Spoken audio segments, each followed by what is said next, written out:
हल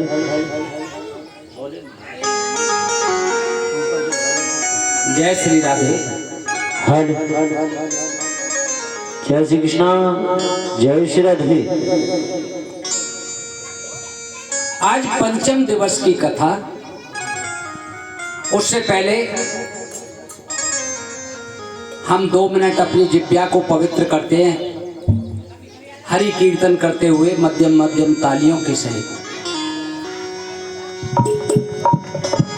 अरे सुन बरसाने वारी गुलाम तेरा बनवारी, सुन बरसाने वारी गुलाम तेरा बनवारी, सुन बरसाने वारी गुलाम तेरा बनवारी, सुन बरसाने वारी गुलाम तेरा बनवारी।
सुन बरसान बारी गुलाम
तेरा बनवारी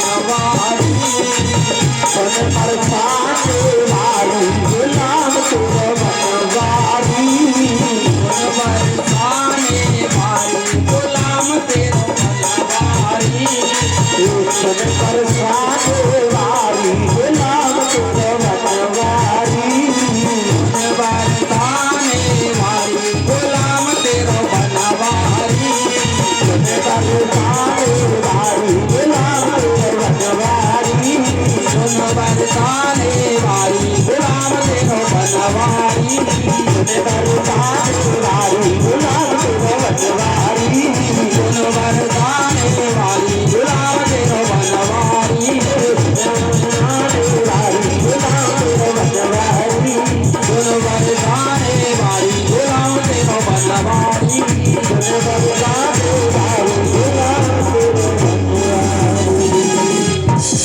राधा रानी सरकार की जय। देखिए पुनः उसी दृष्टांत पे आते हैं जो कल हमने छोड़ा था।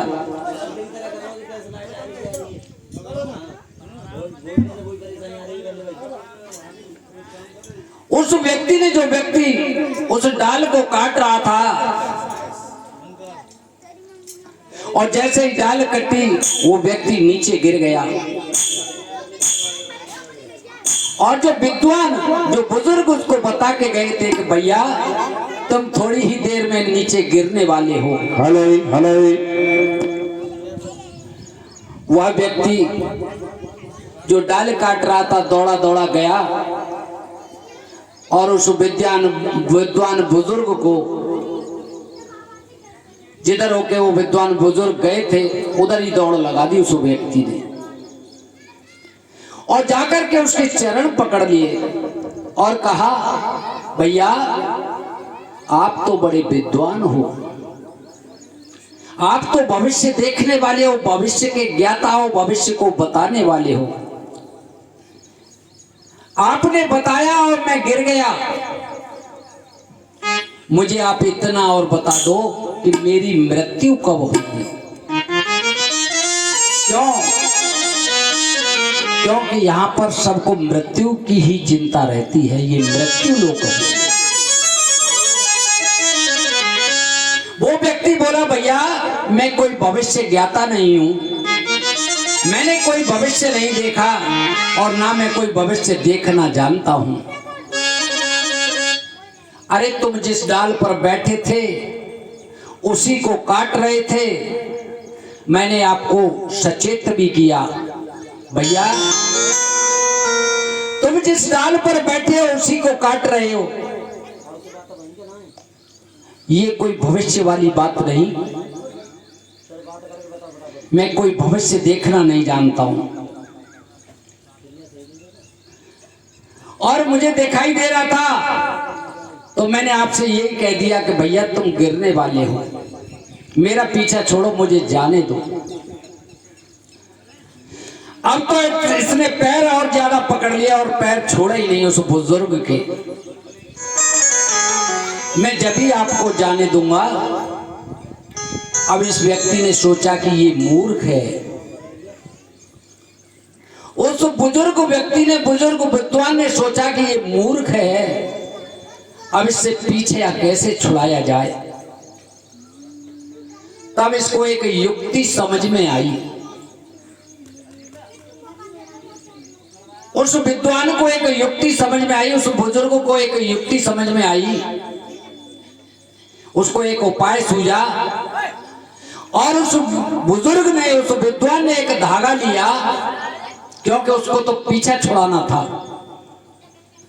वो कोई भविष्य ज्ञाता नहीं था। उसने तो देखा कि ये व्यक्ति जिस डाल को काट रहा है उसी पे बैठा हुआ है, ये कुछ ही क्षण में नीचे गिर जाएगा। कोई भविष्य ज्ञाता नहीं था।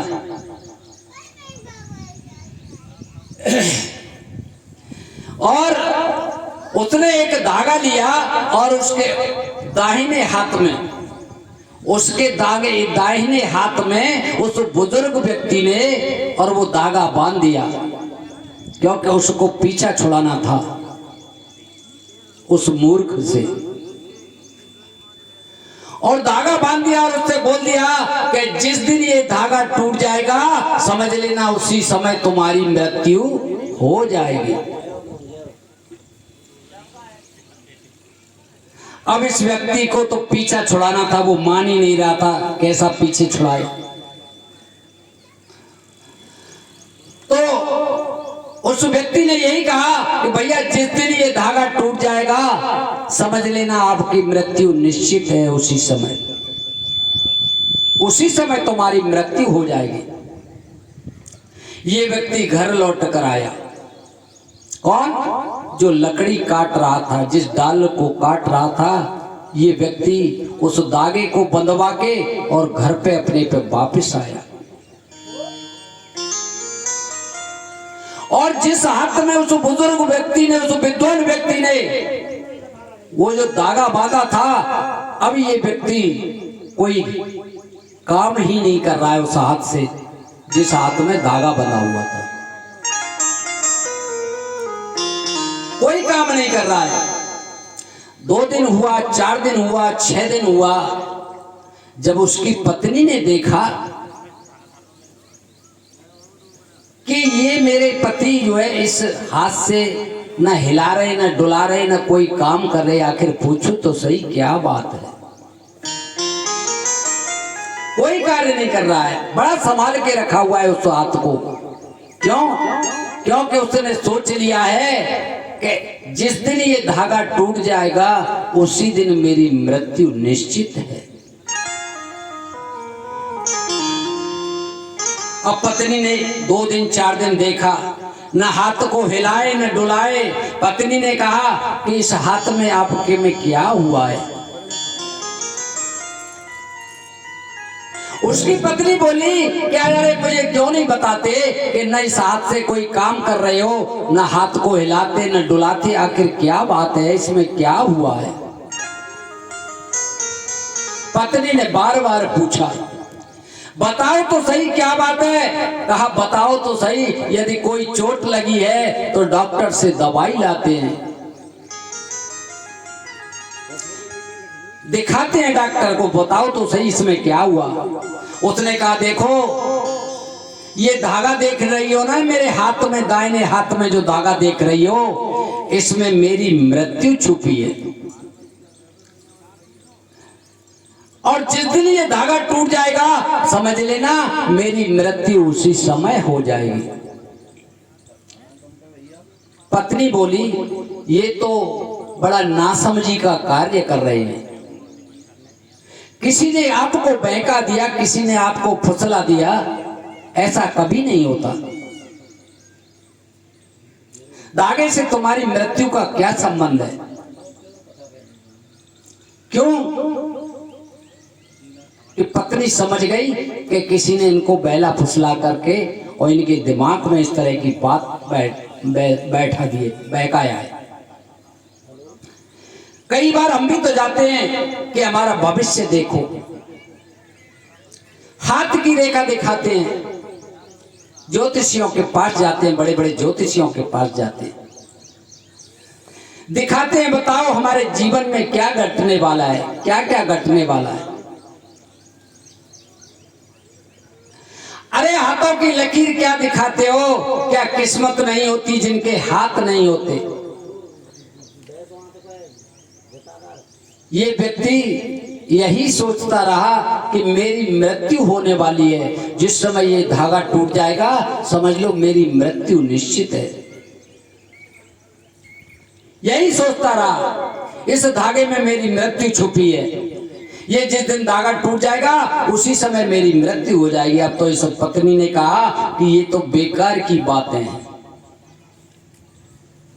ये तो बेकार की बातें हैं, इन भ्रांतियों को दूर करो और अभी साथ से कुछ ना कुछ काम शुरू करो। किसी ने आपको बहका दिया है। और पत्नी ने खींचतान शुरू कर दी, और जैसे ही खींचतान शुरू कर दिया और इस खींचतान के चक्कर में और वो दाहिने हाथ का धागा उसका टूट गया। और जैसे ही ये धागा टूटा ये व्यक्ति आंगन में लेट गया कि मैं तो मर गया। क्यों? क्योंकि इसके दिमाग में ये बैठी हुई थी कि जिस दिन ये धागा टूट जाएगा उसी दिन मेरी मृत्यु निश्चित है। अब इसके दिमाग में इसने सोचा ये धागा टूट गया और इसने सोच लिया कि मेरी मृत्यु हो गई, मैं मर गया। है तो जिंदा, लेकिन इसने धागे में मन ऐसा लगाया, इसको लगा कि मेरी इस धागे के साथ में ही मृत्यु है। आंगन में लेट गया, कहता है कि मैं मर गया, मुझे शमशान तक कोई ले चलो। आओ, गांव वालों को पुकारता भैया आओ और मुझे कोई शमशान लेकर जाओ। घर वालों को बुलाता है, पत्नी से कहता है सबको बुलाकर लाओ, मैं मर चुका हूं, शमशान में मुझे लेकर जाओ। कोई उसकी बात नहीं सुन रहा है। पड़ोसियों को आवाज देता है, भैया जरा आओ और मुझे शमशान तक लेकर जाओ। अरे भाई कोई तो आओ, मेरी अर्थी बनाओ और मुझे शमशान ले जाओ। है जिंदा, लेकिन इसने मन में सोच रखा कि ये धागा टूट गया है तो मेरी मृत्यु भी हो गई है, मैं मर चुका हूं। सब कहते हैं कि पागल हो गया है, पागल। अब किसी ने इनकी बात नहीं सुनी तो स्वयं ये खड़ा हुआ और शमशान भूमि में जाकर के लेट गया। जब पत्नी ने, बच्चों ने और घर वालों ने, पड़ोसियों ने उसकी बात नहीं सुनी, गांव वाले बोले कि ये तो पागल हो गया है जिंदा, और कहता है कि मैं मर चुका हूं। जब किसी ने बात नहीं सुनी उसकी तो ये शमशान भूमि में जाकर लेट गया। रात्रि होने वाली है, अंधेरा हो गया, अंधेरा। 2-3 व्यक्ति वहां से निकल रहे थे, तो वहां से कई रास्ते निकले हुए थे उस शमशान भूमि से। कई गांवों के लिए जाने के लिए रास्ते निकले हुए थे। वो आपस में एक दूसरे से पूछ रहे थे, भैया रास्ता हमें मालूम नहीं, उस गांव का रास्ता कौन सी जगह से होकर जाता है। कई रास्ते यहाँ से छूटे हुए हैं, लेकिन कौन सा रास्ता ये हमें पता नहीं, कोई यहाँ बताने वाला भी नहीं है। वो 3-4 व्यक्ति आपस में बात कर रहे थे शमशान भूमि के पास।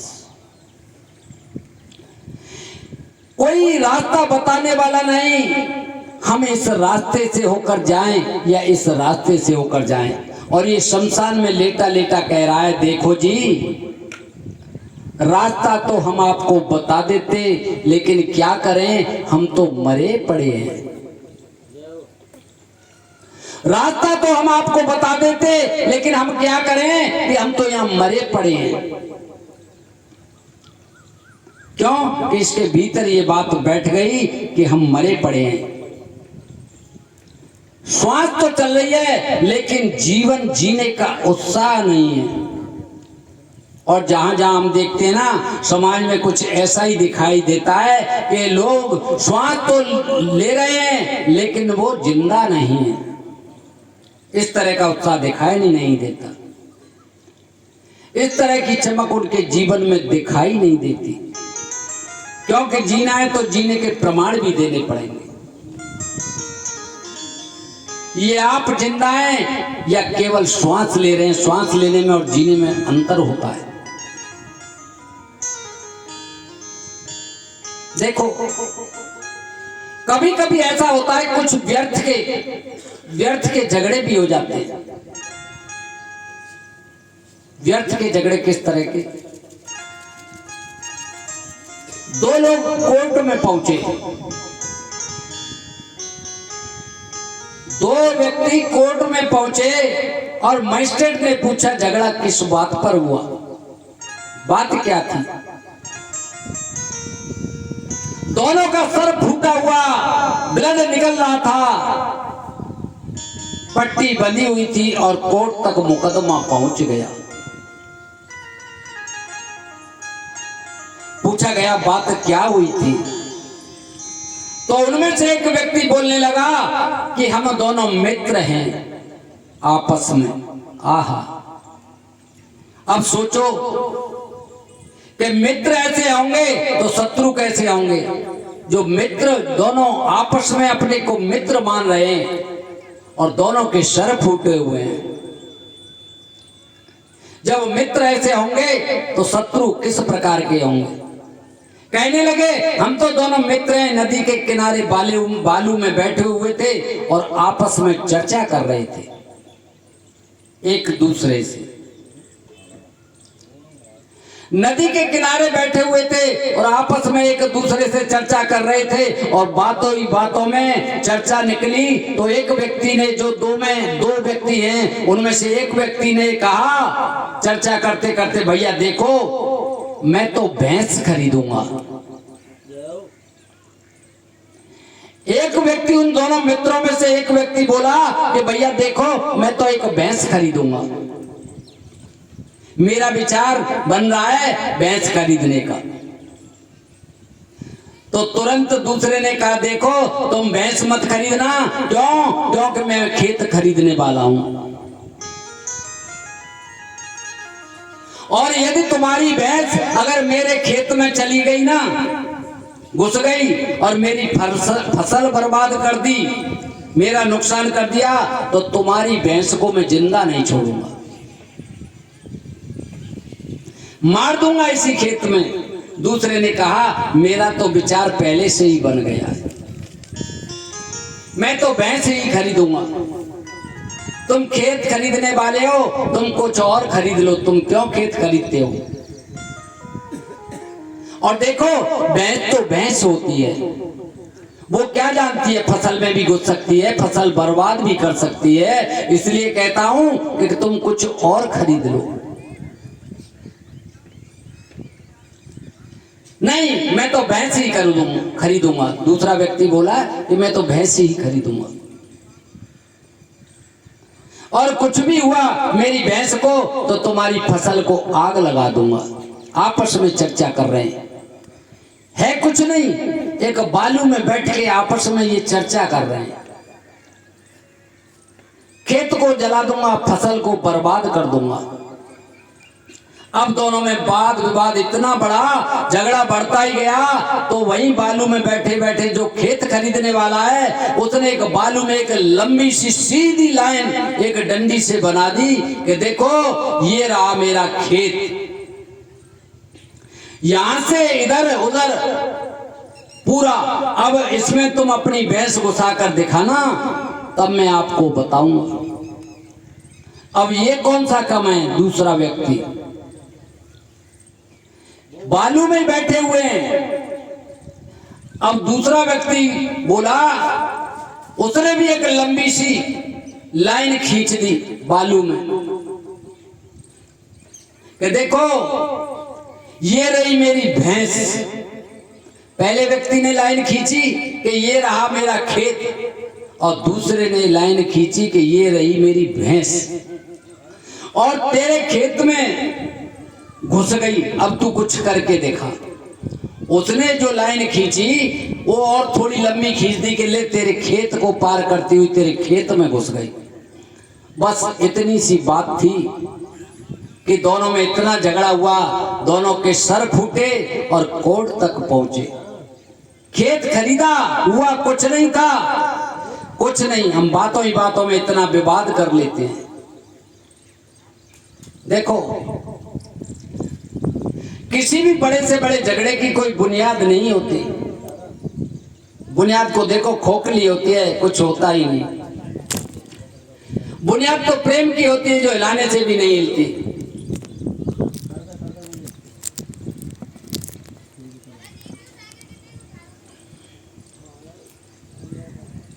बोलिए वृंदावन बिहारी लाल की।